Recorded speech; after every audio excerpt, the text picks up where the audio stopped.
Muy buenos días.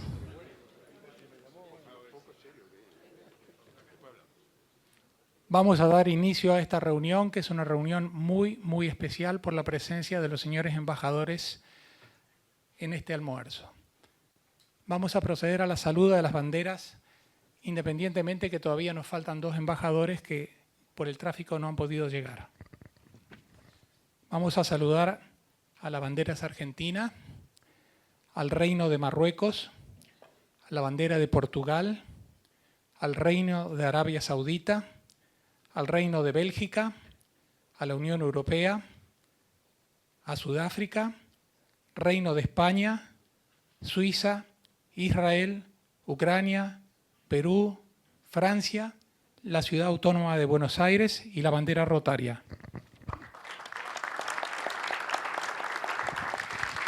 Tomen asiento, por favor.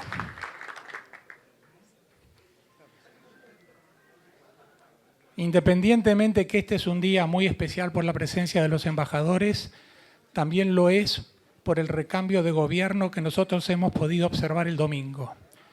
La situación es muy complicada y hago votos para que la actual administración pueda resolver los problemas que tanto nos aquejan. Y para ello nosotros lo que tenemos que hacer es apoyar y trabajar para que el actual gobierno tenga éxito. Por eso quiero felicitar a Miguel Blanco, que ha sido designado Síndico General de la Nación, y muy probablemente a Ricardo Lagorio, que pueda ser el embajador argentino en la ONU. Así que muchas gracias a los rotarios que nos ayudan como lo hicieron.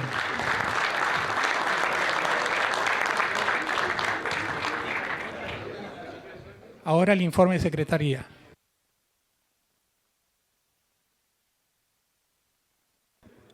Señoras, invitados especiales, amigos rotarios, muy buenos días. Preside esta reunión del miércoles 13 de diciembre nuestro amigo Juan Insúa. En nuestra reunión de hoy vamos a homenajear a los embajadores acreditados ante el Gobierno de la República Argentina, designados como socios honorarios diplomáticos de nuestro club. Por tal motivo, contamos con la gratísima presencia de varios de ellos. Los nombraré a continuación siguiendo el orden de precedencia de nuestra Cancillería. Su Excelencia Fares Yassir, embajador del Reino de Marruecos, quien como embajador decano en nuestra mesa cabecera de hoy nos dirigirá unas palabras en nombre de sus colegas. Su Excelencia José Frederico Viola de Drummond Ludovice, embajador de la República de Portugal. Su Excelencia Hussein Al-Asiri, embajador del Reino de Arabia Saudita. Su Excelencia Carl Anthony Amadeus Den, embajador del Reino de Bélgica. Su Excelencia Amador Sánchez Rico, embajador de la Unión Europea. Su Excelencia Sanele Máquina, embajadora de la República de Sudáfrica. Su Excelencia María Jesús Alonso Jiménez, embajadora del Reino de España. Su Excelencia Hans Rudi Bortis, embajador de la Confederación Suiza. Su Excelencia Yal Sela, embajador del Estado de Israel.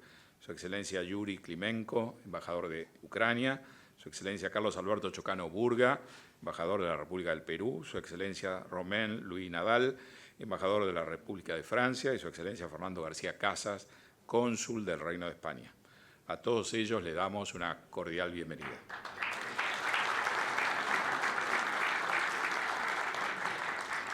Durante el transcurso de la reunión disertará el general Julio Hang sobre la crisis de seguridad mundial, característica de los principales conflictos armados, Ucrania, Rusia, Hamás, Irán, Israel. A él le damos también una cordial bienvenida.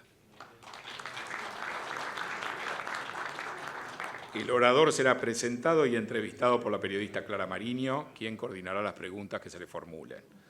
A tal efecto, quienes quieran hacer llegar sus preguntas pueden hacerlo a través del WhatsApp del club. Nos acompañan también, sentado en la mesa cabecera, la señora Irene Brixta, Paz gobernadora del distrito 2240 de la República Checa y República Eslovaca, periodo 2013-2014. Representante especial del presidente de Rotary International para los clubes rotarios de Siberia y el lejano oriente de Rusia 2016-2018, socia fundadora del Rotary Club Prague Internacional y directora de la ONG Disaster Aid Europa. También completan la mesa cabecera el expresidente del club, Luis Obskevich, del Comité de Relaciones Internacionales, su presidente Federico Carenzo, su vicepresidente Ricardo Lagorio, los integrantes del club, Norberto Frigerio Guillermo González Rosas, Carlos Bastanchuri y Juan Eduardo Fleming, y el consocio Guillermo Hahn, hermano del orador. Nos visita hoy también el exgobernador del Distrito 4895, Edgardo Murúa, Gustavo Arach, del Rotary Club de Rosario, y el señor Cam Ling, presidente del Club Rotario de Tango Hong Kong, quien asiste acompañada por Sun Yu. Amigos, hoy inauguramos el menú de verano, por lo que ofreceremos vino blanco, que marida bien, imaginamos, con el menú que serviremos hoy. Comenzó también hoy la entrega del Premio Cupertino del Campo al Mejor Compañero, una práctica que lleva más de medio siglo en las escuelas que apadrina el club. Invitamos a los consocios a participar del acto en nombre del club. Para mayor información, por favor, contáctese con Carolina. El próximo miércoles 20, en el marco de un encuentro ecuménico, ocuparán la tribuna del club el padre Carlos Huite, el rabino Isaac Saca y Salim Delgado Dasum del Cira. A todos ustedes, muchas gracias por acompañarnos y sean muy bienvenidos al Rotary Club de Buenos Aires. Invito ahora al presidente del Comité de Relaciones Internacionales, quien nos va a dirigir un breve mensaje. Por favor, Federico.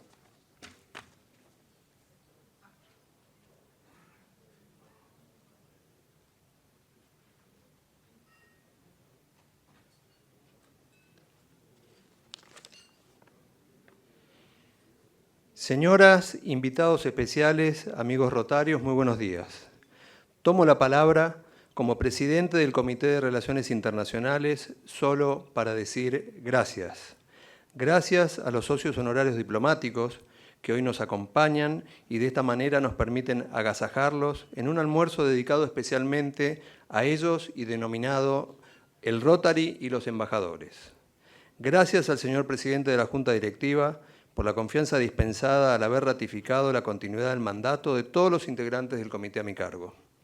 Gracias a los integrantes del Comité de Relaciones Internacionales y al personal del club por su constante apoyo y presencia en la organización de este almuerzo.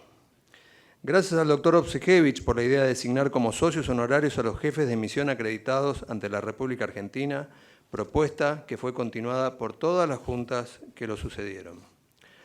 La participación de los jefes de misión en nuestro club tiene como propósito permitirles conocer mejor las características, las aspiraciones, la visión de empresarios, profesionales y funcionarios representativos de las más variadas actividades de la vida argentina a través de una relación franca en torno a una mesa de amigos en ocasión de servicio. La participación de los señores embajadores en nuestros almuerzos les ofrece la posibilidad de escuchar y formular preguntas a los líderes de nuestra sociedad que el club convoca semanalmente como oradores.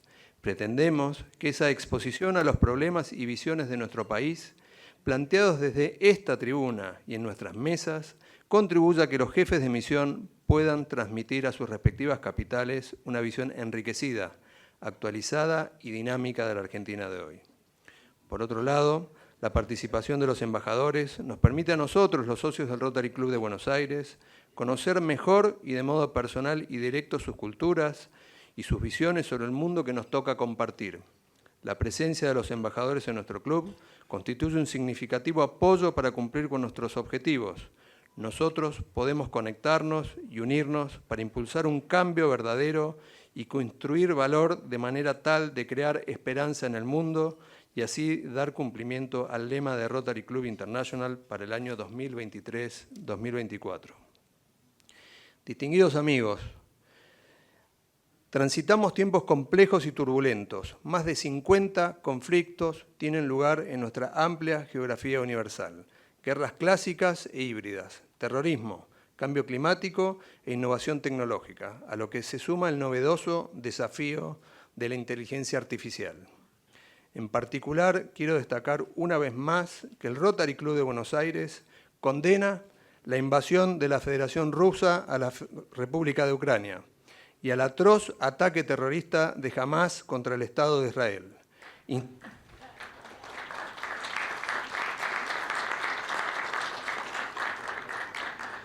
Instamos a la inmediata liberación de todos los rehenes. Eso no nos es ajeno. Me permito señalar Que a todos los aquí presentes, tanto a nosotros rotarios como a ustedes distinguidos embajadores de países amigos, nos une la misma vocación de paz y solidaridad global. Un mundo mejor es posible y por ello trabajamos en conjunto. Distinguidos socios honorarios diplomáticos, muchas gracias por acompañarnos y sean muy bienvenidos al Rotary Club de Buenos Aires. Invito ahora a mi querido amigo, el embajador del Reino de Marruecos, Su Excelencia Fares Aziz.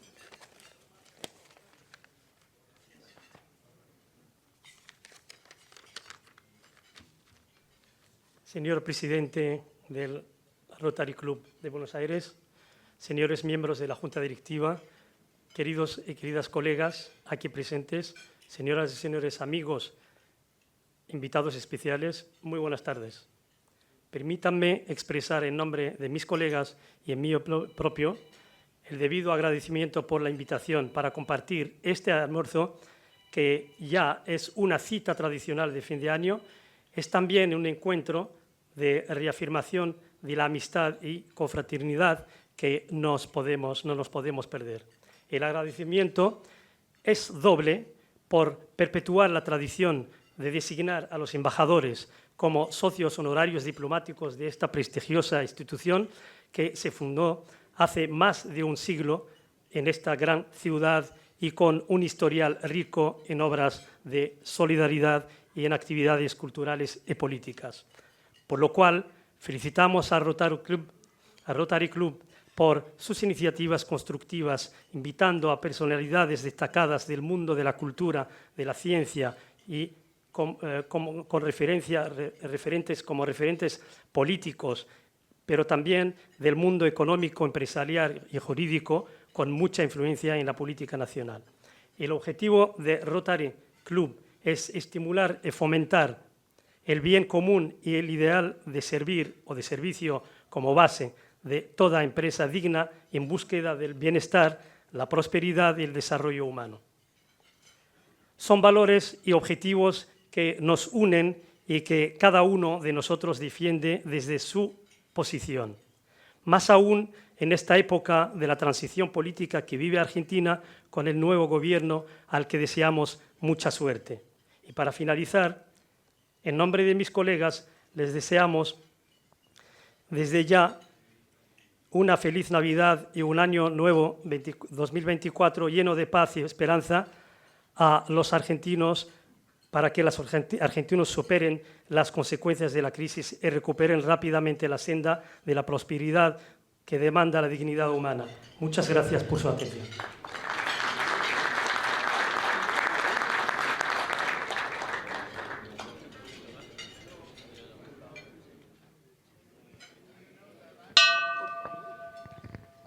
Vamos a dar inicio a la presentación del general Julio Hang.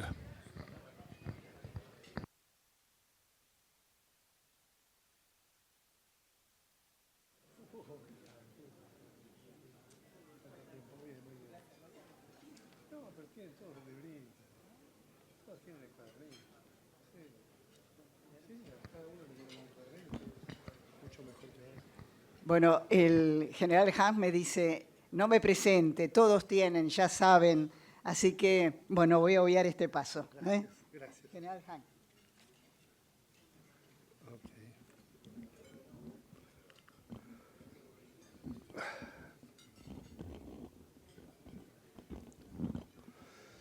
Bueno, es un placer estar nuevamente en el Rotary y particularmente en este día tan importante con la presencia de tantos delegados extranjeros, tantos representantes de países extranjeros, que un poco limitan lo que pensaba decir en algunos casos, porque está presente el señor embajador de Israel, el embajador de Ucrania, que son dos temas que pensaba tratar.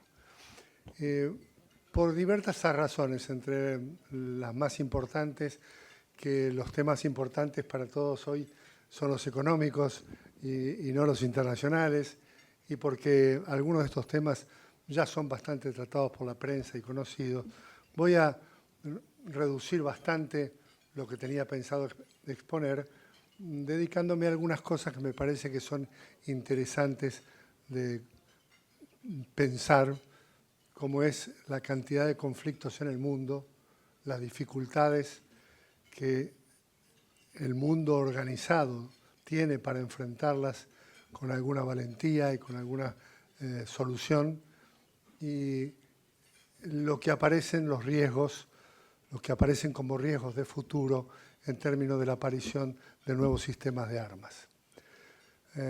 Dicho eso, paso entonces a hacer las proyecciones iniciales. Aquí en esta presentación tenemos algunos de los conflictos que están en desarrollo. Y digo algunos porque recién quien me precediera en el uso de la palabra habló de 65. Es un número que se está usando como número base, pero sin embargo para algunos otros los números llegan casi hasta 90, considerando los conflictos que son internos o no revolucionarios o de menor magnitud. Pero lo que muestra en sí es que hay una gran cantidad de conflictos que nosotros viviendo aquí en el sur de América tenemos la suerte de no tener cerca. Pero sí sabemos que el señor Maduro ha decidido iniciar una intención violenta de obtención del territorio de Esequibo en Guyana, y esto nos hace sentir más próxima a la posibilidad de un conflicto que preocupe al conjunto de los países de la región y al mundo entero. Estos conflictos significan para todos, entre otras cosas, el fracaso de los organismos internacionales que estaban dedicados a ayudarnos a proteger la paz en el mundo. Y el primero de ellos, las Naciones Unidas, su Consejo de Seguridad y su sistema de veto, han vuelto a funcionar negativamente para el caso particular que vamos a observar, como es la invasión de Rusia a Ucrania.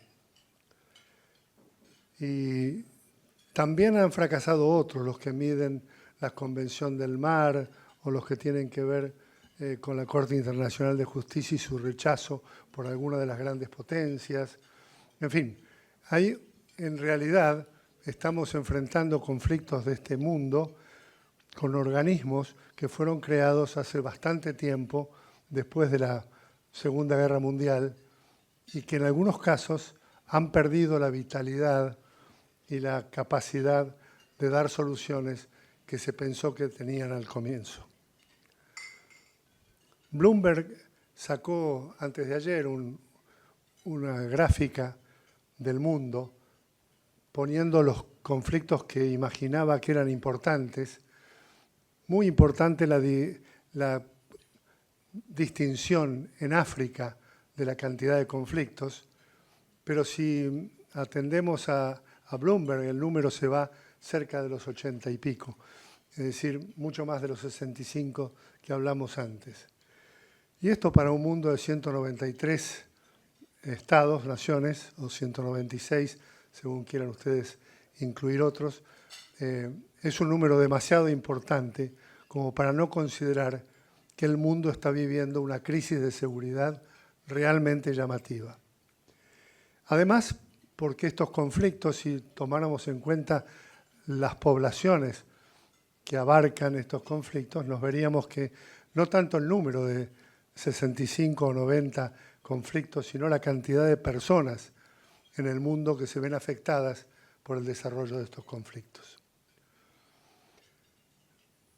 Comencemos por pensar en lo que fue la invasión de Rusia a Ucrania. Tengo que decir aquí que Rusia venía realizando acciones de violencia en el mundo sin ninguna respuesta occidental. Ustedes recordarán Transnistria, el espacio que se le sacó a Moldova, después vino Estonia, aquella operación de hackeo general que dejó silenciados sus sistemas electrónicos durante una semana. Después vino Georgia, y ahí tuvimos la pérdida de 2 porciones de su territorio, Abjasia del sur y Osetia. Después siguieron intervenciones en Siria, donde logró un puerto eterno ahora, el puerto de Tartus, que está en el mar Mediterráneo y que le permite a la flota rusa llegar a Europa en nada más que en un abrir y cerrar de ojos.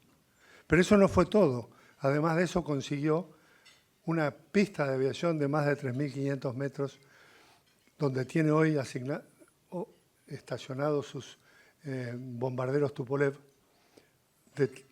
que es una pista en la misma provincia de Latakia, que es la pista de Jaimemín. Como vemos, después de Siria, vino a ocasionarse lo de Crimea. Crimea era una república autónoma que formaba parte de Ucrania. Esta península tenía una población de etnia rusa importante y tiene el puerto de Sebastopol, el puerto más importante para Rusia para su flota del Mar Negro. Recordemos que Rusia sufre de problemas en todos sus puertos porque se congelan en los inviernos y necesita aguas calientes. De ahí el puerto de Tartus en Siria, de ahí el puerto de Sebastopol en Crimea. Bueno, un buen día en Crimea apareció parte de la flota del Mar Negro con submarinos y fuerzas especiales rusas. Pocos días después, creo que 2 días después, se había realizado un referéndum que nadie controló y un día después mensajeros de Crimea viajaban a Moscú para abrazarse con el señor Putin, que los aceptaba nuevamente como parte de la Federación Rusa. Esto fue un golpe de mano muy rápido y que tenía que ver claramente con el temor que la plaza de Maidán y la ida de Yanukovych habían presentado para Rusia de que Ucrania se uniera a la Unión Europea y, peor aún, tuviera un lugar en la OTAN. A partir de este momento, toda la inteligencia occidental empezó a decir que el futuro de Ucrania estaba en peligro, que después que habían hecho esto, los rusos no pararían en seguir presionando para ocupar también Ucrania. Empezaron con los distritos, los oblasts. Ustedes saben que Ucrania tiene algo parecido a Argentina, 24 provincias, 24 oblasts. Bueno, los oblasts del este, Donetsk y Lugansk, fueron los primeros en ser movilizados por Rusia a través de fuerzas irregulares y luego apoyo de mercenarios rusos para enfrentarse con las fuerzas ucranianas. A medida que pasó el tiempo, ellos fueron avanzando y vino la intervención de Occidente buscando una paz y se llevaron a cabo los tratados de Minsk. 3 tratados de Minsk que intentaron de alguna forma detener los fuegos de grandes calibres, impedir los bombardeos aéreos, evitar la utilización de armas de gran potencia y al mismo tiempo intentaban cambiar la organización de Ucrania, dándole una organización federal que le permitiera a los oblasts, a las provincias, tener capacidad para sus relaciones internacionales. Eso quería Rusia. Ninguno de los 3 tratados fue realmente cumplido y a poco tiempo que fue pasando, todos nos dimos cuenta de que el futuro de un conflicto estaba a la vuelta de la hoja.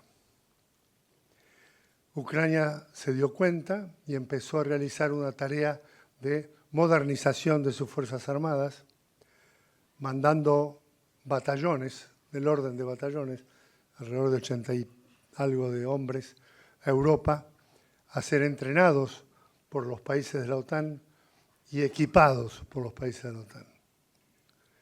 Y así en los 7 años que transcurrieron desde el 14 hasta fines del 21,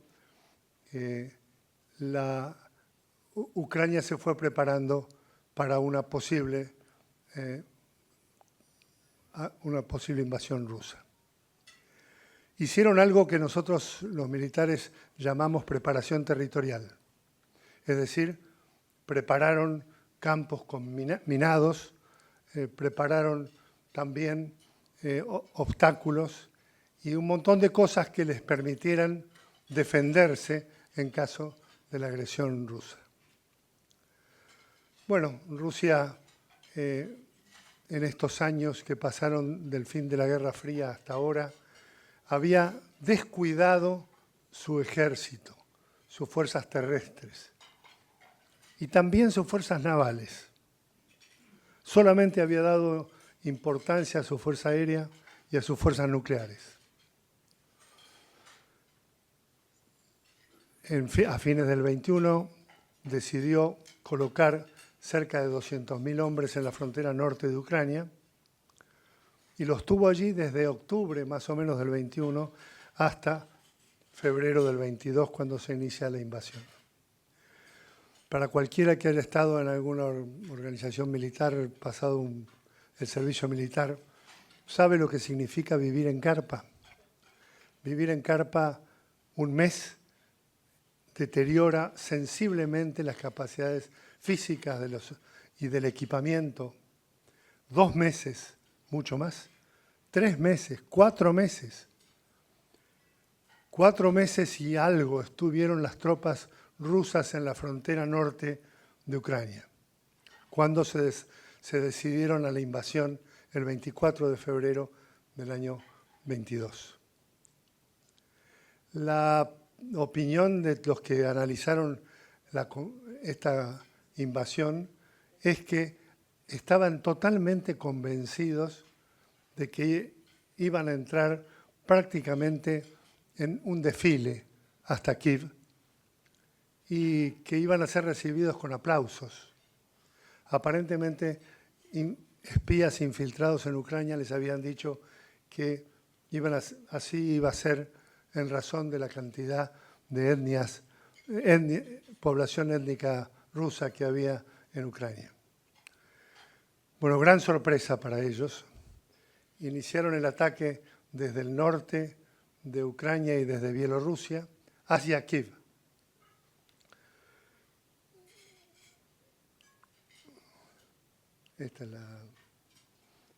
Esto que está pintado en color rosa es la ocupación que hicieron inicialmente las fuerzas rusas de Ucrania en dirección a Kiev, con la poca inteligencia de haberla hecho a caballo de 2 ejes de avance solamente que llevaban a Kiev. Estamos hablando de febrero, estamos hablando de nieve, de los campos nevados alrededor de los caminos. Llegaron a constituir una columna de casi 65 kilómetros de largo, con tanques, camiones blindados, piezas de artillería, logística. Bueno, una vez que estaban sobre la ruta, empezaron a recibir el fuego de la artillería ucraniana y empezaron a encontrar los obstáculos que se habían preparado y la columna quedó totalmente varada sobre el camino que venía desde Bielorrusia y el norte hacia Kiev. No tenían solución, los soldados bajaban de sus vehículos y se tiraban en la nieve y buscaban volver hacia Rusia. Bueno, el saldo fue terrible para los rusos. Miles de vehículos blindados, tanques, artillería, camiones quedaron en manos de Ucrania. Y los soldados con una característica particular. Rusia no tiene suboficiales. Tiene oficiales y soldados. Y tiene una especie como de warrant officer, que son los suboficiales especialistas. pero ninguno con capacidad de comando como para conducir las pequeñas fracciones. De tal forma que una vez que estuvieron interrumpida la columna, fácilmente entró el pánico en las fuerzas y fácilmente la búsqueda de evacuarse hacia el norte. El resultado trágico de esto movió a Putin a relevar todo el comando de la operación y a llamar de Siria al llamado el carnicero de Siria, un general ruso que tenía fama por el maltrato con los sirios, y para que condujera la operación, reconstruyera la operación de la invasión. Esto pasó, retiradas las tropas del norte y noreste de Ucrania, se fueron todas a ubicar en la zona de los dos oblasts que habían sido previamente ocupados para reforzarlos y prepararse para una nueva operación. El apoyo de Crimea fue muy importante porque desde el sur recibían el abastecimiento que necesitaban las fuerzas que estaban en el este. No voy a contarles toda la historia de la contienda, pero no pudieron avanzar rápidamente.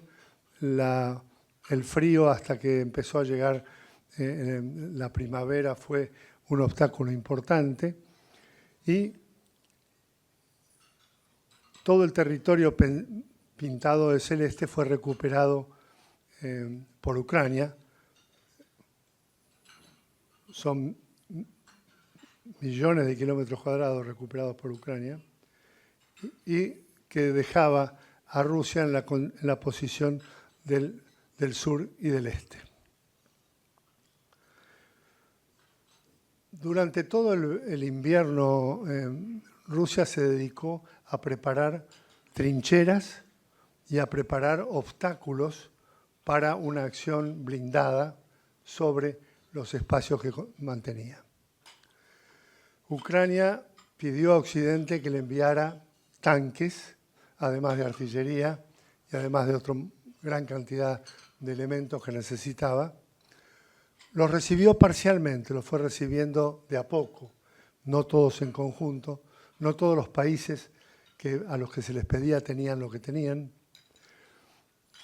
Cuando intentaron atacar las posiciones rusas en el este, se encontraron con la desagradable sorpresa que los rusos habían ocupado todo el invierno para hacer campos minados importantes y grandes fortalezas encima de sus trincheras.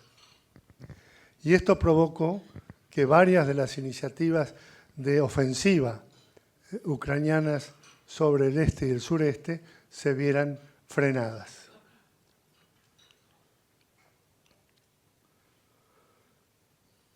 Algunas reflexiones sobre esto. Hemos llegado a un punto en el cual Rusia está decidido a demorar todo lo que pueda cualquier tipo de acción de Ucrania. Ucrania ya ha decidido no insistir en las grandes ofensivas, contraofensivas, sino más bien exploraciones en fuerza en la búsqueda de lugares débiles. Rusia se prepara para hacerle un gran daño nuevamente a la infraestructura crítica de Ucrania, sobre todo a la infraestructura eléctrica, con la finalidad de que el invierno que se avecina sea muy malo para la población ucraniana. Los países que están en conflicto, ninguno de los dos está dispuesto a ceder los terrenos que han ocupado. Ucrania porque son de ellos, y Rusia porque Putin ha incorporado a la superficie de Rusia los 4 oblasts que dice poseer y que no posee, solamente posee parte de ellos, y en algunos casos muy poco. La Constitución rusa dice que si alguien cediera parte de su territorio sería considerado traidor a la patria. Así que si Putin, después de haber incorporado estos territorios a Rusia, decidiera cederlos a Ucrania, estaría cometiendo una traición a la patria. Esto es importante para pensar en la cabeza de quienes crean que negociar esta situación es fácil. Rusia ha tenido grandes pérdidas. Las pérdidas no, son difíciles de evacuar. Yo he puesto por allí en alguna filmina el tema difícil de creer, porque las estadísticas hechas por Estados Unidos son hechas a través de información que Ucrania provee o que los satélites le dan. Las estadísticas que tiene Rusia son distintas, pero en todos los casos, tanto Ucrania como Rusia han tenido grandes pérdidas, grandes bajas. Un tema que me parece importante señalar es el consumo de munición. El consumo de munición, para Rusia, la artillería fue siempre la base de su ejército. Y sigue siéndolo. Para el ataque a Ucrania, ha utilizado miles de piezas de artillería. Para que tengamos una idea, el consumo de munición de Rusia por día está en el orden de los 20.000 cartuchos de artillería. Mientras que Ucrania, que algo recibió de esta herencia de la artillería rusa, también es muy importante, y estaba consumiendo en el orden de los 6.000 a 8.000 tiros de artillería. La artillería a la que me refiero es artillería de 155 milímetros, es artillería que pesa más o menos 40 kilos cada cartucho con munición, y cuesta cada proyectil, no los más avanzados, los más o menos normales, en el orden de los 3.000 euros. Así que hagan ustedes la cuenta. 3.000 euros por 6.000 en el caso de Ucrania, 3.000 euros por 20.000 en el caso de Rusia, solamente en munición de artillería. Ucrania recibió de Estados Unidos los sistemas HIMARS. HIMARS es un sistema de artillería que tira misiles y que tiene la capacidad de un alcance de 70 kilómetros, mientras que las piezas de artillería rusa no superan los 60. Al tener mayor alcance, tiene una gran ventaja sobre las piezas de artillería que lo atacan. General Hang, Sí. nos quedan 5 o 6 Ok. minutos. Inglaterra le dio la espoleta Excalibur, que identifica el blanco por GPS. La gran sorpresa y la gran modificación tecnológica que va a quedar en el mundo es el dron. Drones hay de distintos tipos. Se empezaron a usar los drones más caros y luego se fueron modificando en busca de los más baratos, y en este momento Ucrania fabrica sus propios drones con computadoras e impresoras 3D, copia modelos comerciales del resto del mundo y los transforma en drones para el combate. Este es el dron iraní Kamikaze. Es un dron de 3,5 metros de alto, de largo, que está usando Rusia. No se recupera porque es kamikaze, explota sobre los blancos.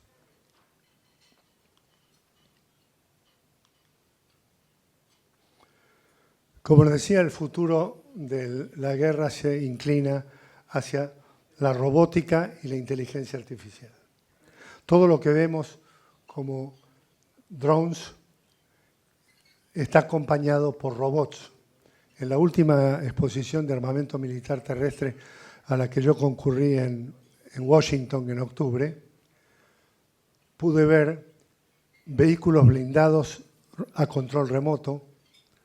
Casi todos los tanques que se estaban ofreciendo nuevos tenían la capacidad de conducción remota. Casi todos tenían capacidad también para utilizar disparos con inteligencia artificial. Esto nos presenta el futuro un gran dilema ético y un gran dilema de conducción política de la defensa. No se ha logrado ningún acuerdo que permita controlar lo que significa la capacidad de un medio inanimado para tomar decisiones de vida o muerte. Y esto es lo que la inteligencia artificial agrega a la robótica. Datos que yo decía difíciles de creer, ustedes los tienen aquí. Según el país de Ucrania, 20.000 muertos, y de Rusia, y heridos 120.000. De Rusia, 120.000 muertos y 180.000 heridos. Estos son los números que decía yo que podían ser difíciles de creer, pero que de todas formas significan que estamos hablando de cientos de miles de personas.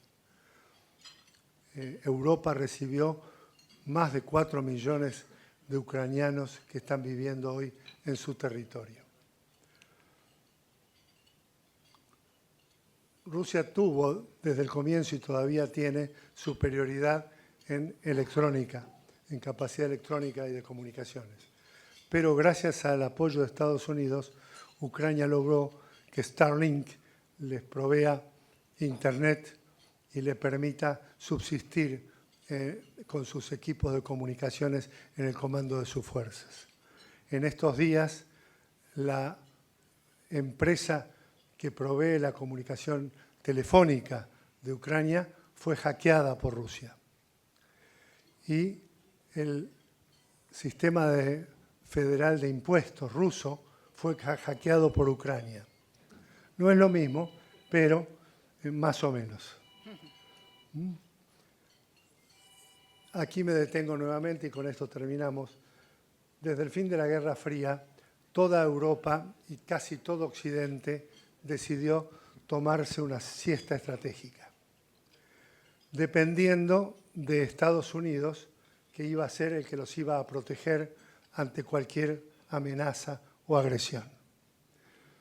Y esto hizo que Estados Unidos, que se dedicó a conflictos no importantes, como fueron el conflicto de Irak, el primero no porque era en contra de Saddam, que había ocupado Kuwait, pero el segundo conflicto, culpando a Saddam del 9/11, ¿verdad?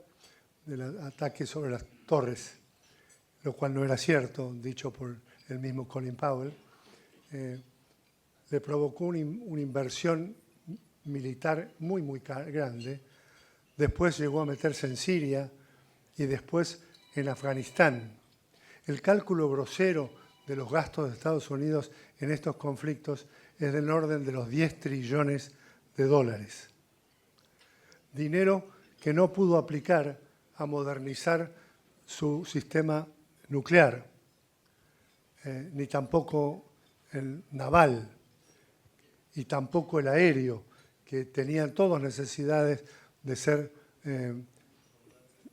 por lo menos puestos al día. Mientras tanto, en Europa la señora Merkel eliminó las usinas nucleares, bajó el gasto militar en un punto y la mayoría de los países europeos decidieron bajar sus gastos militares. Cuando llegamos a estas instancias cruciales de la invasión rusa y hay que proveerle de apoyo a Ucrania, nos encontramos hay países que no tienen en condiciones sus tanques, que no tienen suficiente munición, que sus fábricas no están en condiciones de producir nuevamente lo que necesitan, que hay países que no pasan de 90 cañones de artillería pesada, o que el Reino Unido no tenga más de 150 tanques Challenger. Nos damos cuenta ahora, Europa está llamando a los jubilados de las fábricas de armamento y de munición para que empiecen a aumentar la producción al darse cuenta del atraso que tienen. China mira todo esto alborozada, porque es la única que no ha tenido siesta estratégica. Al contrario, es la que produjo el gran salto en la producción de armamentos y ahora en la producción nuclear. Esto es un tema que quizás nos deba hacer reflexionar. Nosotros no tomamos una siesta estratégica. Nosotros nos tomamos el sueño de una noche de verano completo. Y nuestras Fuerzas Armadas sufrieron el colapso de la economía más gravemente que ninguna otra, que ningún otro sector de la economía nacional y del Estado. Y si la crisis mundial que estamos viviendo en términos de conflictos se extiende hacia nuestra zona, Dios no quiera que nos encuentre mal preparados. Muchas gracias. General, tengo algunas preguntas que me han llegado.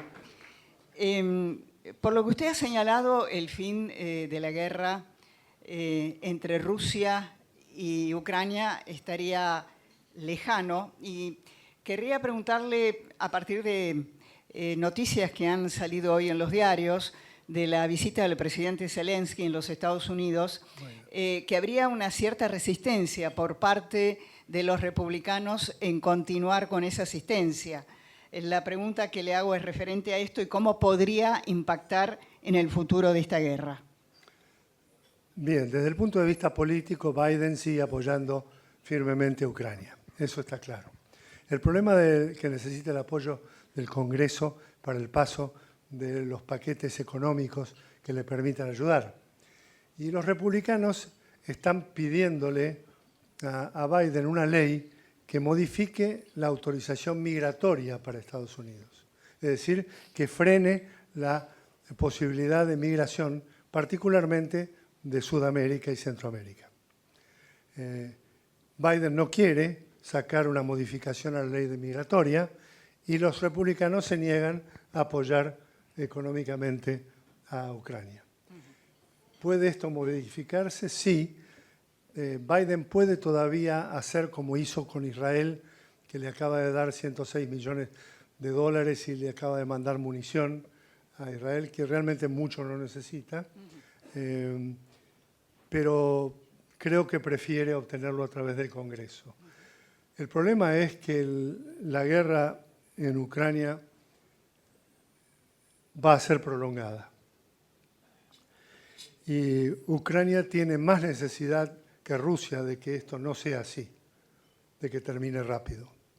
Los problemas de Ucrania se basan en las finanzas, en las necesidades de material y munición militar, y en que las mujeres han reemplazado a los hombres en las actividades de producción, en todas las actividades de producción en Ucrania, porque los hombres son los requeridos para combatir. Y no tiene gran cantidad como para relevarlo como sí tiene Rusia. General, acá me han pedido hacerle una pregunta. Muchas gracias, señor presidente, miembros de Rotary, para esta invitación. Y desafortunadamente que mi región, el Medio Oriente, es el más afectado con muchas guerras y problemas. Hay otro problema que usted no lo mencionado, es Sudán. Sí. La guerra en Sudán también. Quiero decir un comentario sobre la posición de Arabia Saudita. Arabia Saudita apoya mucho a Abbas y ayuda mucho, no solo en la región del Medio Oriente, pero en todo el mundo. Desde el primer día siempre continuamos la matar de los inocentes, gentes, cualquier nacionalidad. Matar inocentes es contra el derecho humano. Son en Gaza, en Israel, en Ucrania, cualquier país matar inocentes es contra las leyes internacionales. Y apoyamos en Yemen para ayudar al gobierno a hacer la paz. Gastamos 16 billones de dólares para ayudar al pueblo yemení y apoyamos a Ucrania, 400 millones de dólares. Invitamos una conferencia internacional por la paz entre Rusia y Ucrania y no tenemos éxito. Y también en Yemen el mismo, en Sudán el mismo. Estoy totalmente en acuerdo con usted sobre los problemas en todo el mundo, que tardará mucho tiempo, pero esperamos el mejor en el futuro. Muchas gracias. Gracias. Muchísimas gracias. General Hank, acá me hacen una pregunta sobre el tema Naciones Unidas. La pregunta es si usted no cree que debería rediseñarse Naciones Unidas, que sirvió para el mundo de la posguerra y ahora, como usted ha señalado, tiene deficiencias a la hora, bueno, de tratar de impedir estos conflictos que hemos mencionado. No soy diplomático ni experto en las organizaciones internacionales, solo puedo decirle que las consecuencias de su actuación son claras. No logra cumplir con los fines para los cuales fueron creadas. Y es normal que con el paso del tiempo se necesiten ajustes y revisiones en los organismos, sobre todo con estos que tienen el carácter de control del mundo. Le hago la última pregunta y está relacionado a la Argentina. Con el nuevo gobierno tenemos un nuevo ministro de Defensa, Luis Petri, que fue orador este año aquí en el Rotary. Y la pregunta es, general, ¿qué expectativa tiene usted respecto al futuro de las Fuerzas Armadas Argentinas? Algo ha señalado al respecto. Y la pregunta sería también, yo le agrego, si lo convocan a colaborar con este gobierno en el área de defensa, ¿usted aceptaría? Bien, primero decir que todos los militares, cualquiera sea su posición política, estamos encantados de que por primera vez en todos los años de democracia el Ministerio de Defensa tenga militares retirados en puestos que exigen idoneidad.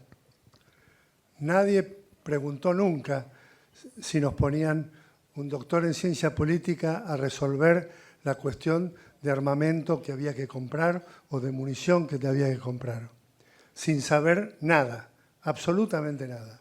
Hemos tenido decenas de funcionarios jerárquicos tomando decisiones para las Fuerzas Armadas con cero idoneidad.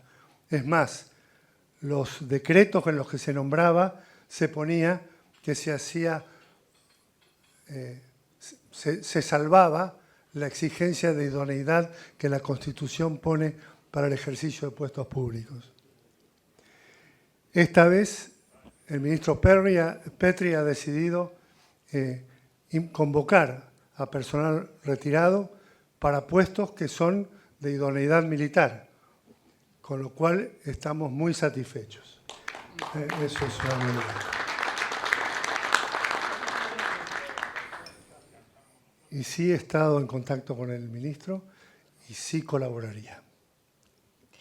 General Julio Hank, muchísimas gracias. Gracias, Clara.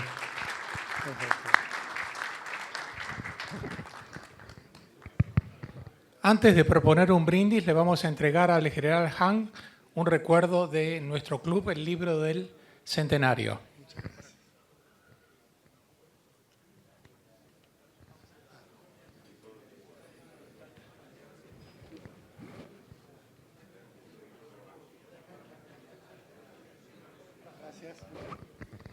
Y finalmente le voy a pedir a Ricardo Lagorio, el eventual embajador ante las Naciones Unidas, según me pidió él que dijese, que proponga el brindis para el cierre de esta reunión.